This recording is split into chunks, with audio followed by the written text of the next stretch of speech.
या देवी सर्वभूतेषु मां शक्तिरूपेण संस्थिता नमस्तस्यै नमस्तस्यै नमस्तस्यै नमो नमः। आप सभी को आने वाली गुप्त नवरात्रि की ढेरों शुभकामनाएं। प्रिय भक्तगणों, आने वाली 30 जनवरी से गुप्त नवरात्रि आरंभ हो रही है। नवरात्रि 4 होती हैं, आप में से बहुत से विद्वान लोग जानते होंगे।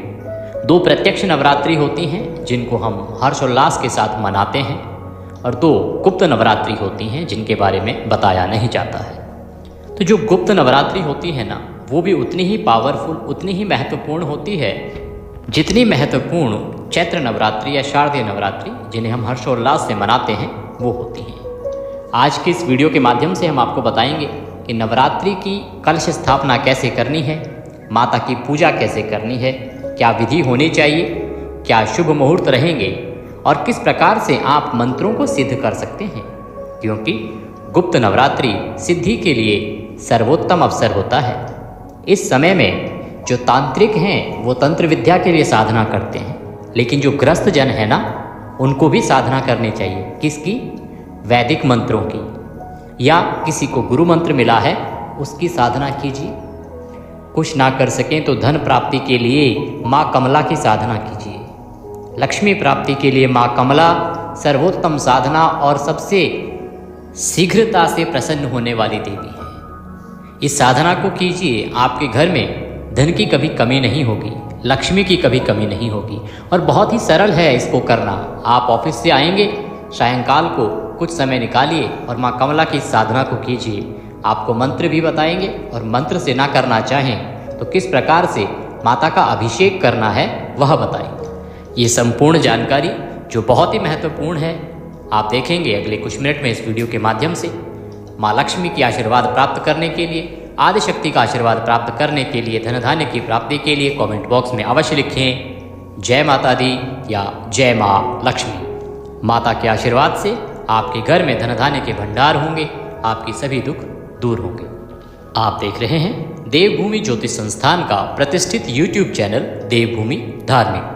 हम यहाँ जो भी बताते हैं वो पुराणों के आधार पर दी गई जानकारी होती है, पंचांग के आधार पर या ज्योतिष शास्त्र के आधार पर जानकारी दी जाती है। कुछ भी मनगढ़ंत तरीके से या यहाँ वहाँ से उठाकर नहीं बताते हैं। जो पुराणों में वर्णित है, जो शास्त्रों में वर्णित है, वही हम आपको बताते हैं। तो यदि चैनल पर नए हैं तो चैनल को सब्सक्राइब कर लीजिएगा। इससे लाभ ये होगा कि आपको सभी व्रत त्योहारों की सही जानकारियाँ प्राप्त होती रहेंगी। साथ ही हम भ्रामक वीडियो से बचाने का कार्य भी करते हैं। यदि कोई ऐसा वीडियो यूट्यूब पर चल रहा होता है तो उसकी सत्यता के लिए भी हम काम करते हैं कि ये सही है या गलत है, ये फेक वीडियो है या आप इस पर विश्वास कर सकते हैं।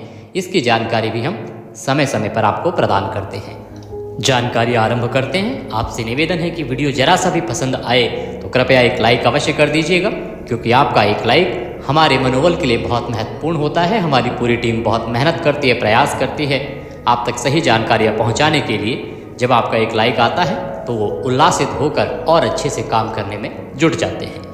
प्रिय भक्तगणों, आने वाली 30 जनवरी से गुप्त नवरात्रियाँ शुरू हो रही हैं, जो 7 फरवरी तक चलेंगी। आपको हमने बताया कि पूरे वर्ष भर में 4 नवरात्रियाँ होती हैं, 2 गुप्त रखी जाती हैं और 2 में उत्सव मनाया जाता है।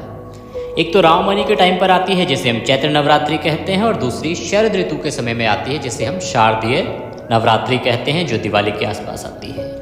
बाकी जो 2 गुप्त नवरात्रियाँ हैं वो 1 जनवरी में आएगी, जो 30 जनवरी से आ रही है माघ मास में, और दूसरी जो है वो गुरु पूर्णिमा के आसपास आती है। तो अंतर बताते हैं कि जो प्रकट नवरात्रियाँ होती हैं ना, जिनमें उत्सव मनाया जाता है, शारदीय नवरात्रि और चैत्र नवरात्रि, उनमें 9 दुर्गाओं की पूजा की जाती है।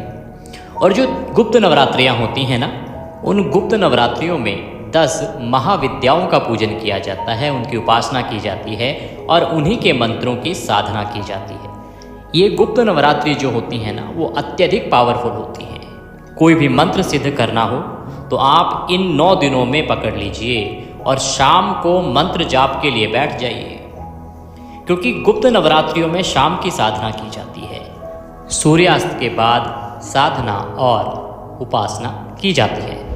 जिन मनीषियों ने, जिन ऋषियों ने, अथवा ये कहें कि जिन साधकों ने गुप्त नवरात्रियों की महिमा जान ली है वे लोग इसका जरूर लाभ उठाते हैं। खास करके तंत्र विद्या वाले इन 10 विद्याओं में से किसी एक विद्या को सिद्ध करने में लग जाते हैं। ये 9 दिन ना बड़े ही पावरफुल होते हैं। कोई भी मंत्र सिद्ध करना हो, जरूरी नहीं है कि 10 महाविद्याओं में से ही कोई एक मंत्र हो।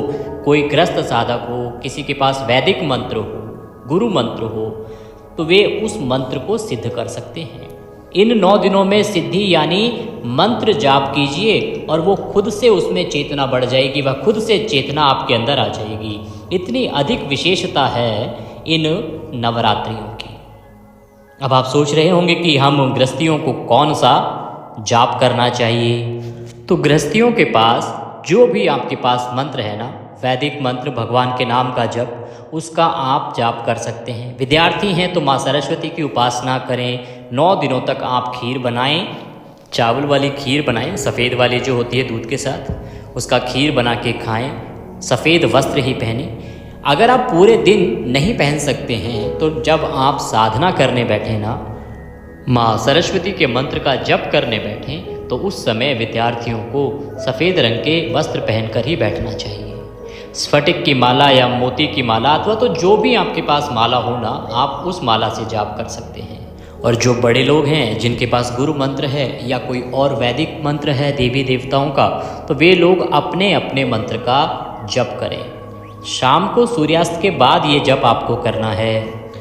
प्रतिदिन सूर्यास्त के बाद आपको अपना एक मंत्र चुन लीजिए। जिन्होंने गुरु दीक्षा ली हुई है, उनके गुरु ने उन्हें एक मंत्र दिया होगा, उस मंत्र का जप कीजिए। लाभ क्या होगा कि वह मंत्र सिद्ध होगा। सिद्ध होगा तो उससे लाभ ही होगा कि कभी भी उसकी जो शक्ति है ना, वो आपकी सहायता करेगी। इसलिए आपको अपना गुरु मंत्र जितना हो सके उसे पावरफुल बना लीजिए। तो 30 जनवरी को आपने घट स्थापना कर लेनी है। 30 जनवरी को पहला गुप्त नवरात्रि है। इस दिन आप घट स्थापना कर लीजिए। घट स्थापना किस प्रकार से करनी है इसकी जानकारी आपको दे देते हैं। इसके लिए हमने पहले भी वीडियो बनाए हैं, उनका भी लिंक हम आपको प्रदान कर देंगे।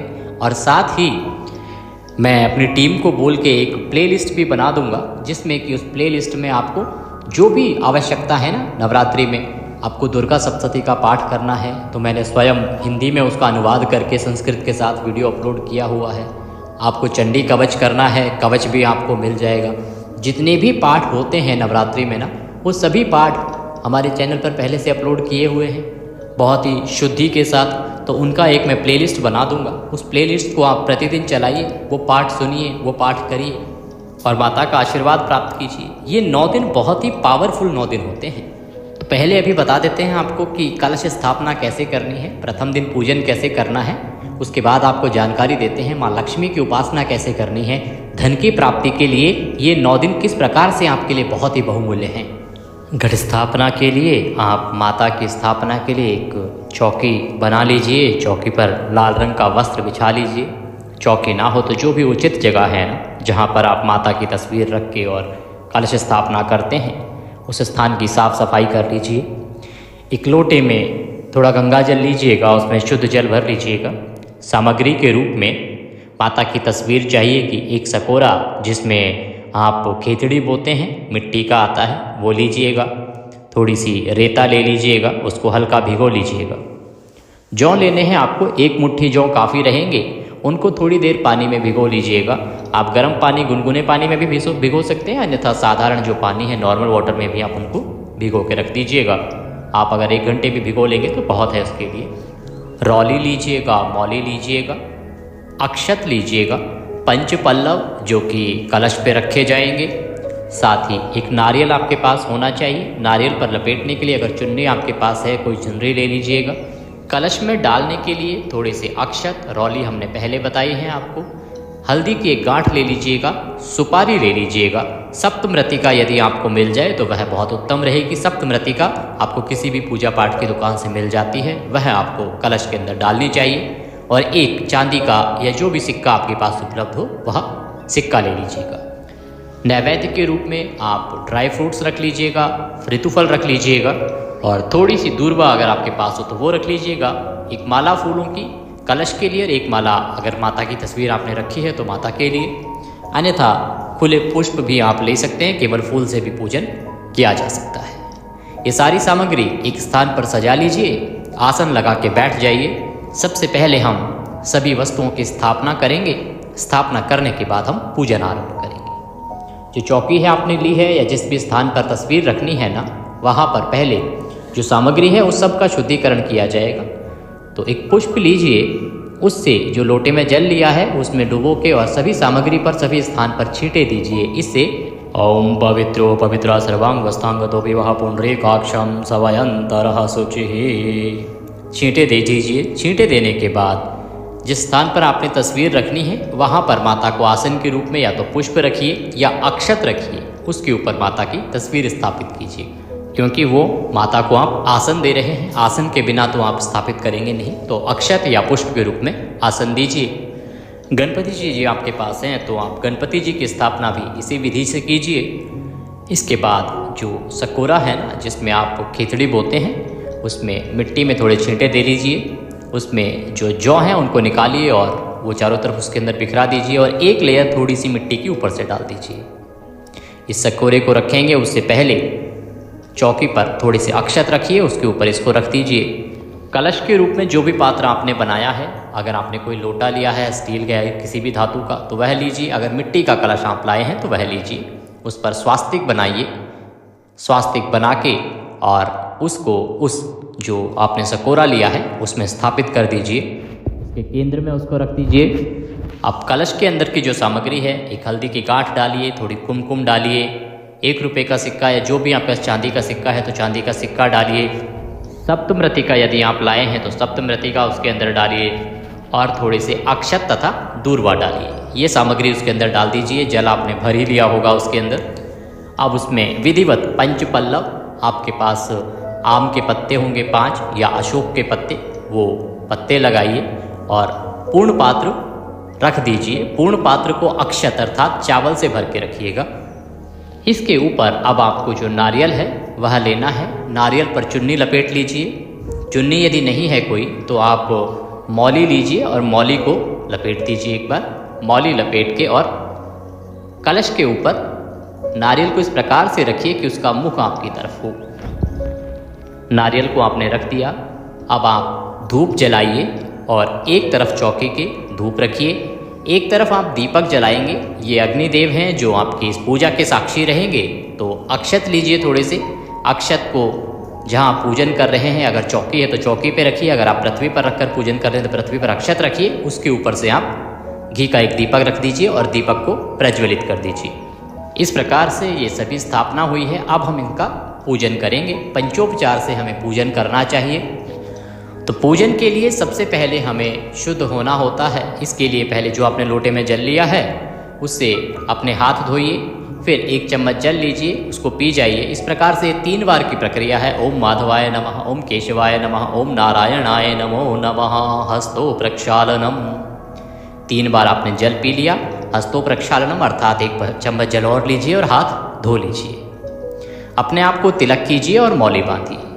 अब आप पूजा के लिए तैयार हैं, क्योंकि पूजा के योग्य हमें होना होता है जब भी भगवान की हम पूजन करते हैं। तो अब हम सबसे पहले पूजन के लिए या यदि आप कोई व्रत कर रहे हैं तो उसके लिए संकल्प करेंगे। संकल्प के लिए सीधे हाथ में जल लीजिए। 1 रुपये का सिक्का दक्षिणा के रूप में कम से कम रखिए। 3 बार बोलिए ओम श्री विष्णु, ओम श्री विष्णु, ओम श्री विष्णु।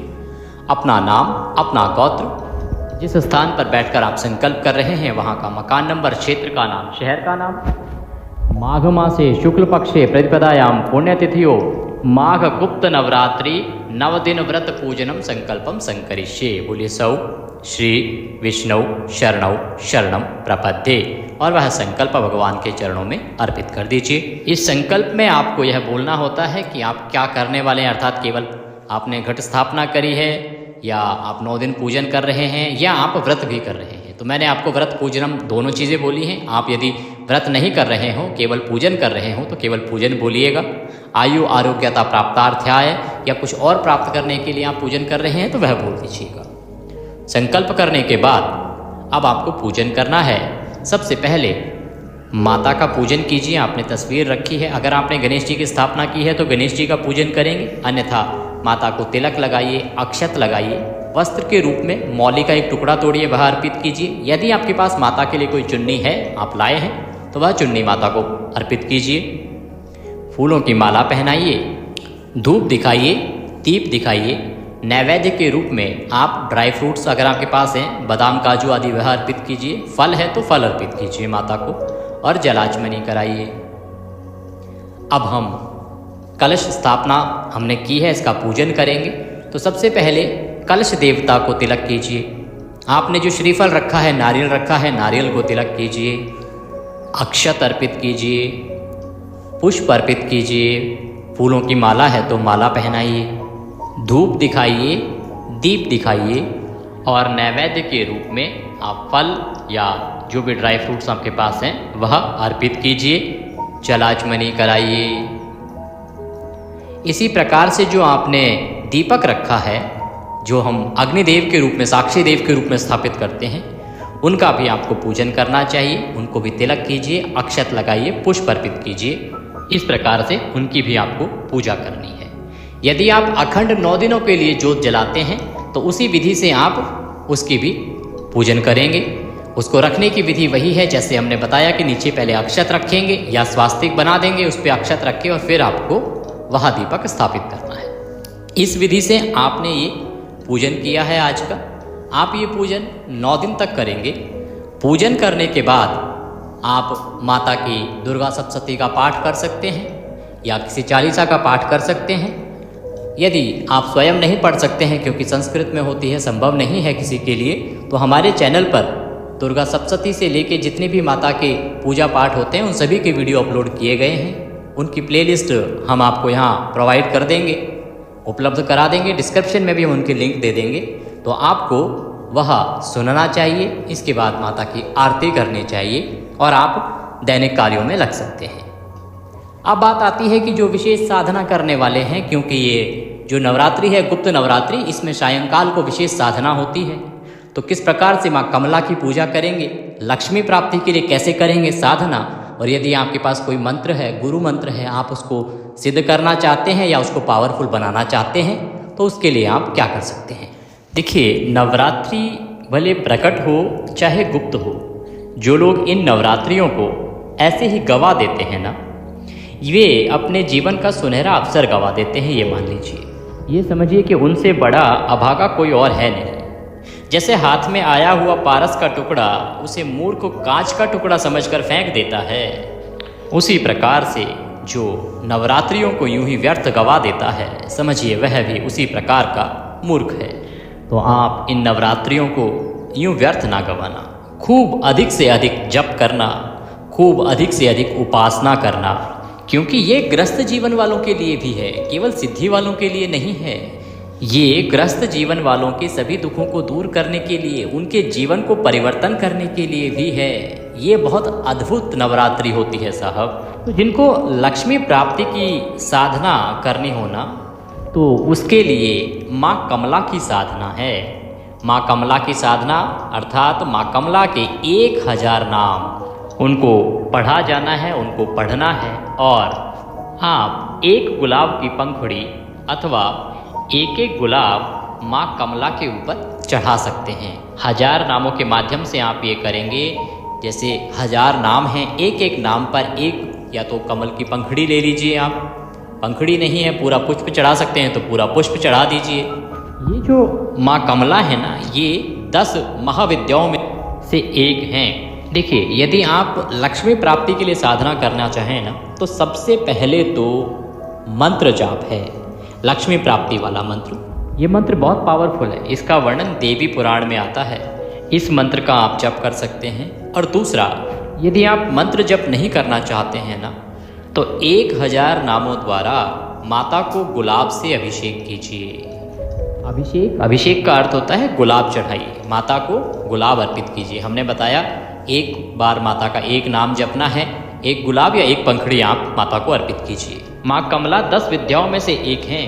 ये बड़ी जल्दी सिद्ध हो जाती हैं, बड़ी जल्दी प्रसन्न हो जाती हैं, और ये वो देवी हैं जो प्रसन्न हो गई, सिद्ध हो गई तो कभी आपके घर में धन की कमी तो नहीं रहेगी। इसीलिए आपको ये सिद्धि कर लेनी चाहिए। गुलाब उपलब्ध हो तो गुलाब से साधना कीजिए, गुलाब ना हो तो कमल से साधना कीजिए। इस प्रकार से आप साधना कीजिएगा। कोई और मंत्र है आपके पास तो उसको आप जपिएगा। सायंकाल को करना है ये आपको, सूर्यास्त होने के बाद अपनी पूरी शुद्धि के साथ आपको ये नियम पूरे 9 दिन निभाना है। कुछ और सवाल हो तो आप पूछ लीजिएगा। अब बात करते हैं कि स्थापना के लिए शुभ मुहूर्त क्या रहेगा, कब करनी है घट स्थापना। देखिए, प्रतिपदा जो तिथि है ना, वो 29 जनवरी को शाम को 6:05 पर समाप्त होगी और ये 30 जनवरी को शाम को 4:10 तक रहेगी। ऐसे में 30 जनवरी को आपने घट स्थापना करनी है। शुभ मुहूर्त रहेगा 9:25 से और 10:46 तक। इस समय में आप घट स्थापना कीजिएगा। पूजन आदि से संबंधित यदि कोई और जानकारी चाहते हैं तो आप कमेंट बॉक्स में लिख के पूछ लीजिएगा और उपासना अवश्य कीजिएगा। सारे वीडियो के लिंक मैं आपको डिस्क्रिप्शन बॉक्स में दे दूंगा। वहाँ पे दुर्गा सप्तशती प्रतिदिन सुनिए, बहुत लाभ मिलेगा आपको। ये 9 दिनों को व्यर्थ ना गवाइएगा। हमारे सनातन में बहुत अच्छे मंत्र, बहुत अच्छी साधनाएं हैं, उनका लाभ लीजिए, प्रभु का आशीर्वाद प्राप्त कीजिए और यूं ही अपना विकास कीजिए। माँ सब पर कृपा करें। वीडियो जरा सा भी अच्छा लगा हो तो उसे लाइक अवश्य कीजिएगा, कमेंट बॉक्स में अवश्य लिखिएगा जय माता दी। माता की सबको कृपा प्राप्त हो। आप सभी को माघ मास की गुप्त नवरात्रि की ढेरों शुभकामनाएं। जय माता।